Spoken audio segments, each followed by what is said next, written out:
Today we're going to learn how to live a life of less stress and more relaxation, but still the same amount of pressure that creates the change that you want, that you need, that you require to achieve your goals. Now before we start the video, I want you to understand that this video is not going to be hard. It's not going to be complex to understand, because I believe that simplicity is the ultimate form of sophistication, and that the truth is meant to be simple. It's not meant to be hard. It's really not meant to be hard. If you learn complex stuff, and if you think that you need to know complex things, that's your ego. You do not need that. Now, before I go into stress and relaxation and how it works to improve your life or destroys your life, is that I want you to understand that back in the day, what stress was based off was saber-toothed tigers attacking us, people trying to kill us hunting animals like tigers, lions, real fucking animals. Nowadays, we get stressed off calls. We get stressed off people telling us what we should do. We get stressed off people being mean to us, you know? We get stressed about this stuff. But realistically, comparing to what it used to be back then, there's really no need for us to be stressed. Yes, pressure is great, pressure is fantastic, but stress actually compromises the cognition in your brain for you to find the solutions that you want, that you need for you to achieve your goals, whatever goal that may be. So I'm going to show you how stress works and how it stops you from using your full cognition to full power. So, when you're stressed, your sympathetic nervous system is on. That means your heart rate is now increasing. That means your amygdala is on. Your amygdala is the thing that tracks and scans for threats, something that could be life-threatening. So your amygdala is on, and therefore fight or flight is on. Now when fight or flight is on, you're scanning not for solutions, but for threats. So this is why stress is useless.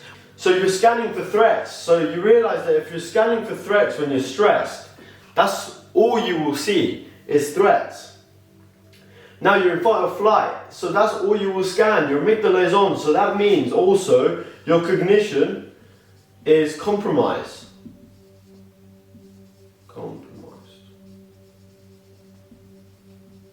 So if your cognition is compromised, you can't make rational, linear, good decisions which allow you to find the right solutions for the problem that you're facing in the moment in time.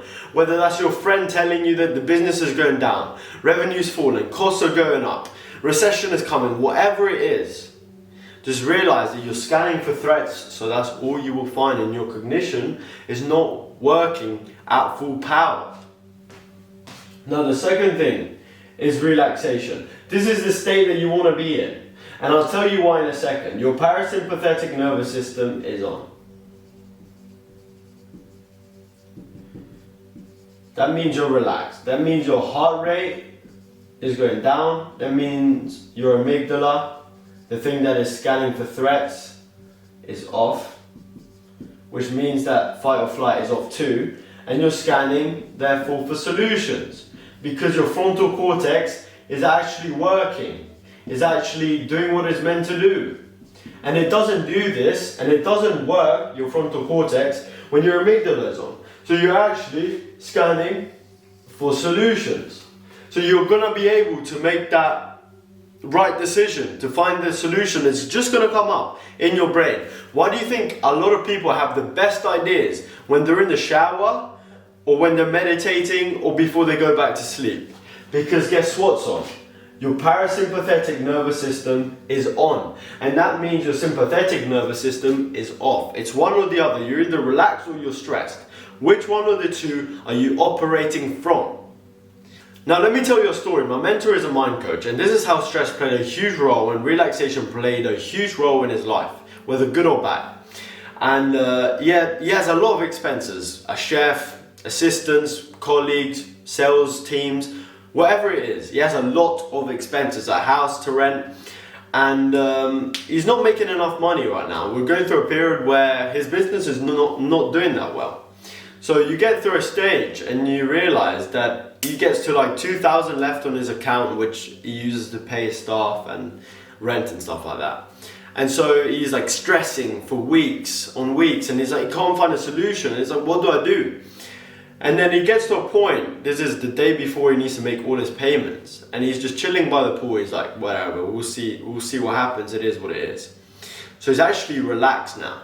And what happens while he's eating this pizza on the side of this pool with 1,000 left on his bank, and he has to pay around 10,000 to his staff, is an idea pops up in his mind while he's eating his pizza, and he's actually relaxed because his cognition finally switched on and his frontal cortex actually is doing its job. And what happens is that he gets the idea that he's got leads in his phone that he needs to call up. Oh, there's someone that you need to call. This person may have the money for you. This person's interested. And now he closes people for 50k, 60k, and he makes all his payments. So what I would tell you is to get relaxed. If you're in a stressed state, you need to make a payment. You're going through a hard time. I don't know, meditate, do breathing, get in the shower, hot warm shower that gets you nice and relaxed, and you'll see that ideas will pop up in your mind because your mind is trying to work for you. You shouldn't have your mind working against you in a stressed state. Have it working for you in a relaxed state. So this is just to say to get relaxed, to realize that when you're relaxed, your brain is actually working at full power instead of when you're stressed, when you're in a fight or flight, when you're worried, anxious. It's not working at full power. You're scanning for threats to keep the emotional state that you have in the moment. And with that being said, that's all you need to know. Take whatever you want from this, but remember to not live a stressed life like most people are doing, which makes no sense because no one is trying to kill you. There's no tiger chasing after you. You're getting a phone call and someone's upset. You know how small that problem is. Think how small that problem is. That problem wouldn't be a problem in a day or two, but we're making it so big. We're hypochondriacs. We're making every problem so big. Now take whatever you want from this and apply it into your life, and you'll see fantastic returns instantly, because change happens when? Happens now. Have a fantastic day.